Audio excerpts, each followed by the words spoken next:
Michigan. Welcome to Meet Her. This is a podcast where we talk about all of the amazing women in Michigan in tech, disrupting technology, building teams. I am so excited for our guest today. My name is Jen Wengler, and I am the host of Meet Her. I'm also the Vice President of Technology for The Right Place. Meet Cindy Bauer. She is the founder of a company called Coordinista and the CEO. Cindy, thanks for joining us today. Thank you for having me. It's an honor. So tell us a little bit more about Cindy. Who are you? Why did you start Coordinista? All of the good stuff. Yeah, so I would say I got my entrepreneurial bug from my dad, who he immigrated here from Germany and started his own business when he was in his early 20s, a tool and die company. And so I had the opportunity to grow up in that type of a family Sure. where your parent owns a small business and see the ups and downs. And he always said, if you work hard, you can do anything and be anything you want. And so I really took that to heart over the years. And I think always had that drive, that entrepreneurial drive. And so I've done a lot of things over the years. And one of them has been nursing, and also had the opportunity to work with a lot of high risk individuals with a lot of difficult health conditions. I was an oncology nurse in the hospital, ICU, hospice, when hospice was in the hospital and just starting out. And so I saw it from that side of things with that population. And then I also did some long-term care. So now they're out of the hospital and trying to help them with the needs that they have. And then care management, transitions of care. And so I had just these experiences with this very vulnerable population. And seniors are just really soft heart for seniors and the vulnerable populations. And so it was that combination of the entrepreneurial spirit in me, wanting to find solutions and bring solutions to market, that intersected with that high-risk population that I saw were really falling through the cracks and not getting the care that they really deserved and needed. So, yeah. So you are a nurse by trade, right? How long did you do that? Yeah, so I started, just to date myself, graduated from U of M nursing school. Congratulations. And thank you. Yeah, it was a great program. And that was... goodness, probably almost 30 years ago now. And I went into the oncology and ICU and that for a few years. And then I became pregnant with twins. And so I had my own high risk situation and had to go on bed rest. And so take a little bit of time off there. And then I had I had boy-girl twins and a third daughter shortly after. And so I was working midnights in the ICU with 3 kids under 3. And I decided I need to take a little bit of a break and raised my children and through that journey homeschooled them up through college, and spent some time in politics along that way, and then found myself back into nursing. And so it was really interesting to be able to take those experiences I had had over the years and then come back into nursing in a different capacity, and how I was able to apply what I had learned to that. So my nursing career has been over 10 years, I think, in nursing, but in different times in my life. Sure. Yeah. Sure. And I mean, the number of different experiences that you've had over your journey are just really interesting. Can you talk a little bit more about how that led you to tech? Yes, that's a good question, because I was probably the last person you would ever think to start a technology company, because I really don't like computers. I'd rather be outside or being active and doing things. And the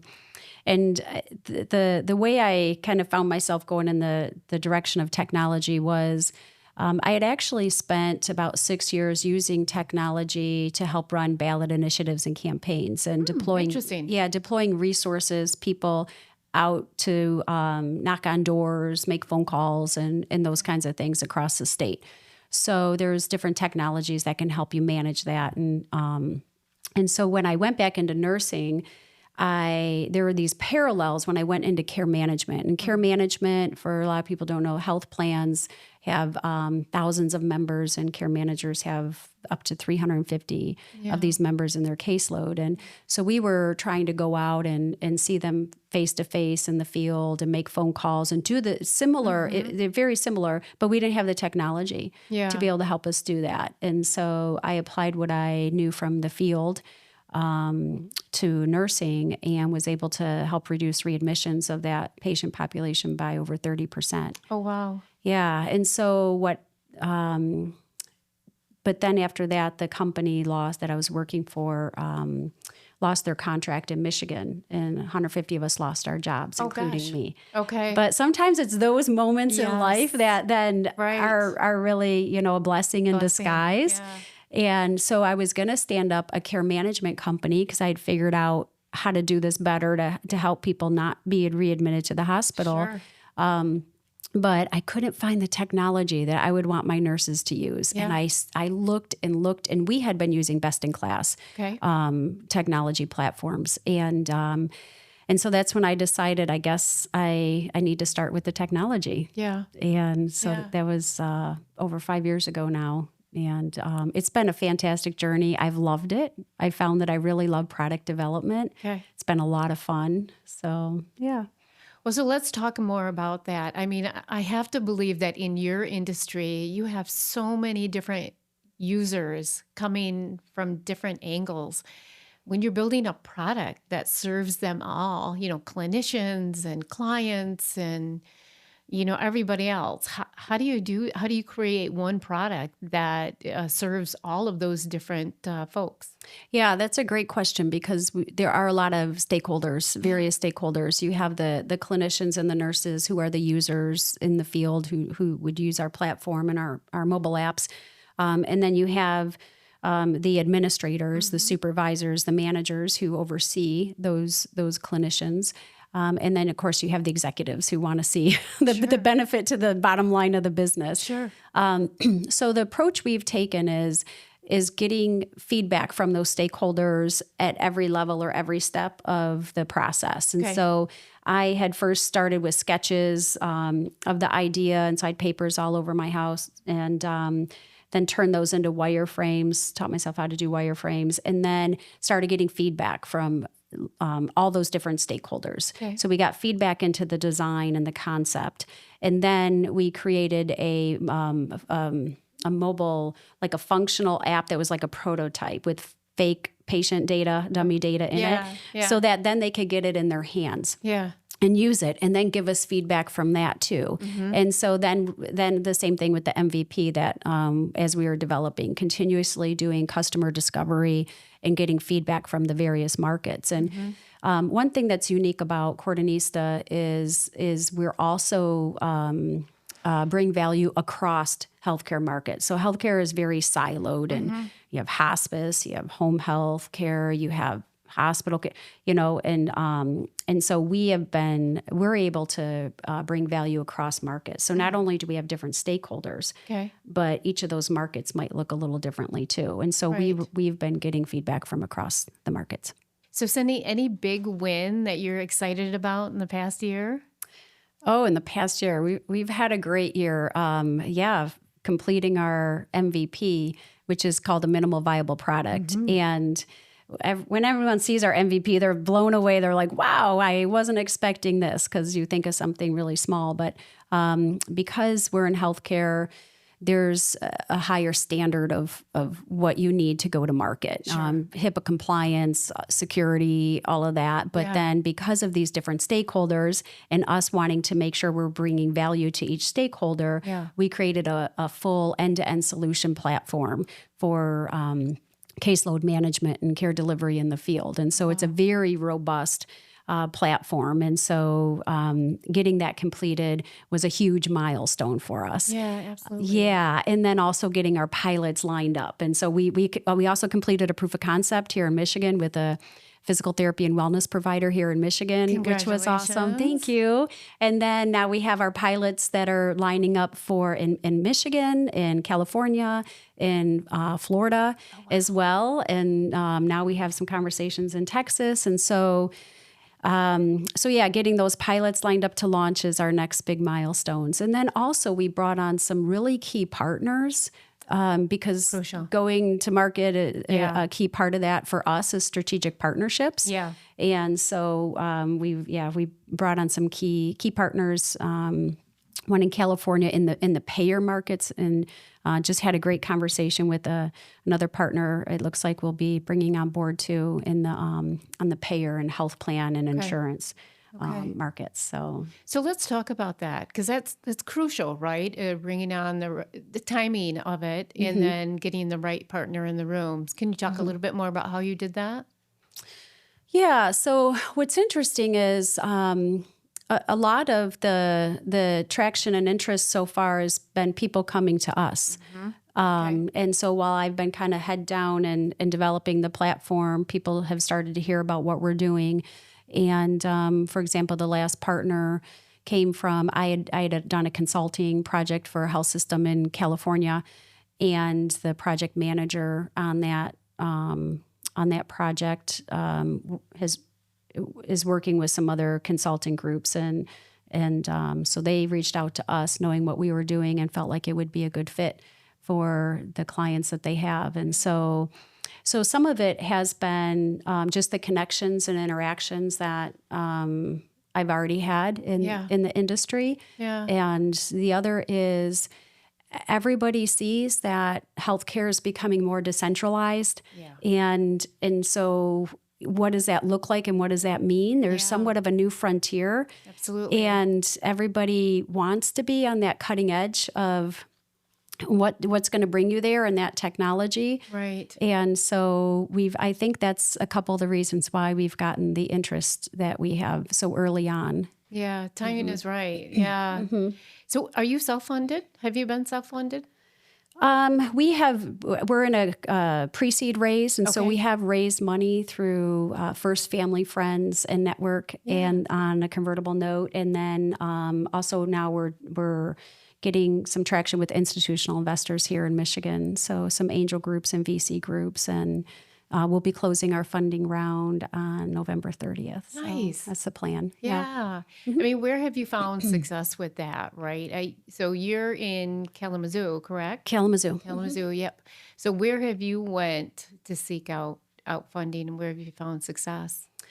Yeah, so there are some angel groups here in Michigan, and there's some startup ecosystems that will help try to foster and support entrepreneurs that are starting off in their journey. So since I'm on the west side of Michigan, the majority of it has been on the west side of the state, but also reaching out to some of that ecosystem on the east side as well. And then there's also, we've been able to raise non-dilutive funds. So there's grants and pitch competitions, and then other strategic partners that have come alongside of us and invested dollars and development and that into Coordinista to help us hit some different milestones. Yeah. And so it's for us, our journey has been a combination of all those different things. Right. So talk about, where have you found the non-dilutive or the grants? Because that's always interesting. Yeah, so some of them are smaller. I communicate with my Smart Zone leader, and so I think one of them I found through the Smart Zone leader through Varnum. There's a Michigan Springboard grant. Oh yeah, that's right. And then there's different pitch competitions as well. We're being introduced to a grant through the Startup Zoo. United Way. There's just like small business types of grants that have fit for us. Yeah. Yep. And then the angel funding and the VC funding, there's this network across Michigan of investors on that side of things. So right. Yeah, it's all kind of out there, right? It takes a little bit of time to it does, and the pitch competitions and all that. So it does take a lot of time and effort to do the raising, and In healthcare, again, we needed a platform that is going to be viable for a health system to use, Sure. and so it does take some capital upfront Sure. to be able to develop that. Yeah, absolutely. So, Cindy, talk about some of the challenges that you've faced as a founder. Yeah. So one of the things that what we just talked about with finding the funding, the support, the relationships, the partnerships that line up with where we're at today and then where we want to be and that vision of where we're going. And so I think that's probably something shared amongst other founders. And then I would say the other is, and something that I really enjoy doing, though, but is a challenge, is building your team. And we have a great team. I'm smiling because I love my team. I love our team. How many people on the team? We have, I think it's 13 on the team right now. And we're just about to recruit another person to the team. And so we have this team that all share this passion, the same underlying passion for what we're doing and for wanting to change the healthcare system to make it better for people. Love it. So I love that. I love the culture that we've started building already as a team. And so getting the right people in the right seats on the bus and all of that. Yeah. And so that's always, I think, a challenge for founders and that we have faced, and especially the developers and getting those unique developers with the right skills that you need. For us, again, healthcare, there's these barriers in healthcare that can make it a little bit more difficult. But then again, it's also this moat and protection, right? Once you pass those barriers, it makes it harder for others to enter. Yeah. And so helps with competition. So I would say those are probably the two key challenges. So what's next for Coordinista? So next we'll be launching our pilots. And so we're super excited about that and bringing on some additional partners. And we have some fun things in our roadmap to talk about building and that we'll be planning on building. And one of those pieces is AI. How are we going to incorporate AI into our roadmap? And let's talk about that. Let's go there. Okay. I love it. You don't have to know the complete answer, but I mean, with every chat that I've done in the past couple of months, I mean, AI has found its way in there. So curious from your perspective. Yeah, every healthcare conference I've been to this year is AI has been the major topic. And so one of the things unique about Coordinista is that we are focused on logistics and streamlining administration and operational workflows. And so, and because I'm a nurse, I think, and I have this passion for helping nurses, but not replacing them. So our AI would be more targeted and focused toward the operational efficiencies and streamlining logistics and administrative type of AI. Yeah. It's not the type of AI that is going to be the chatbot nurse or something and replace a nurse. And I do think that we do have to be cautious on how we're integrating AI in healthcare. And so I'm glad that the conversations around that have taken that into account too, because you're dealing with patient privacy. Absolutely. Yeah. Absolutely. Well, and it's so new, right? That, people aren't as versed on how to use it either, and for safety reasons. Yeah. And then the other key piece coming up is we have a great interoperability partner who can help us be interoperable with any type of healthcare, electronic health record, medical record, care management platform. And so we'll be starting our first pilot with them coming up and having those capabilities then to integrate, because in healthcare, data and having it flow between systems is super important for both sides, both customers and clients. So that's one of the things that's on our roadmap that we're going to be doing here soon too. So I'm excited about that. Yeah. And are you guys all remote? Do you have an office or? We are all remote right now. Okay. Yeah. Do you think that'll change at some point or? I think it could. Yeah, I think it could. So There's a lot happening. Yeah. And, and Kalamazoo has a lot happening too. I know in West Michigan, we always talk about what we have going up here. I mean, where do you find you spend most of your time? Well, since I live in Kalamazoo and I work remotely, I spend most of my time there. But I do frequently get up to Grand Rapids and Traverse City, just along the coast there. Yeah. In Michigan, strong startup ecosystems in both of those areas. And so I've met a lot of great people, a lot of great friends. And so I'm blessed to be by, so many different ecosystems that can partner along with us and help us out. So Yeah. I mean, just having peers, that are also running tech companies, maybe tech adjacent, right? That can help support what you're doing. Yeah, meeting other founders and it's fun to be able to help where you can. Yeah. And so, Right. so Right. that's been a lot of fun too. Yeah. And you're an avid bike rider, right? I do like to cycle. Yeah. And run too? Or And just- run. Nice, nice. And kayak when I have time. I haven't had much time to cycle this past summer. So It's a great distressor. yes. Yeah. Yeah, I do love it. I started cycling. I used to roller speed skate when I was younger. Oh, nice. So, yeah. Okay. So that was part of our training, That's awesome. was cycling. Very cool. I used to run before my hips gave out. Now I have to do yoga. Yeah, I like slow yoga roll. too. Yeah. Yeah. Well, okay. So before I get to rapid fire questions, tell folks how they can find you and find out more about Coordinista. So you can find me. I'm LinkedIn is where I spend a lot of time on social media. So Cindy Bauer, Bauer, just like Eddie Bauer. Yeah. And you can email me at cbauer@coordinista.com. And that's probably the best place to find me is LinkedIn right now. Yeah. Awesome. Yeah. And we have a website, www.coordinista.com. There you go. Coordinista.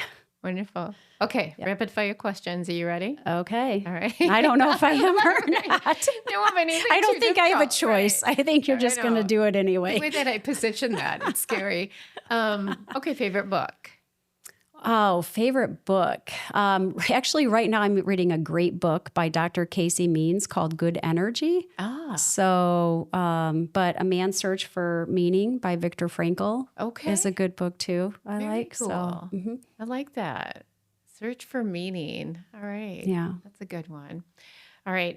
Favorite podcast outside of MeetHER? Oh, really? Yeah. If you have time. Boy, I listen to so many different ones. Can I pass? I don't think I have a favorite podcast. I always laugh. Sometimes I'll get the Crime Junkie is always a popular one. Definitely. For my daughter, I'm going to say Crime Junkie in case she's watching this. Right. She loves it, and we listen to that. Exactly. Together. That's an easy one. Yeah.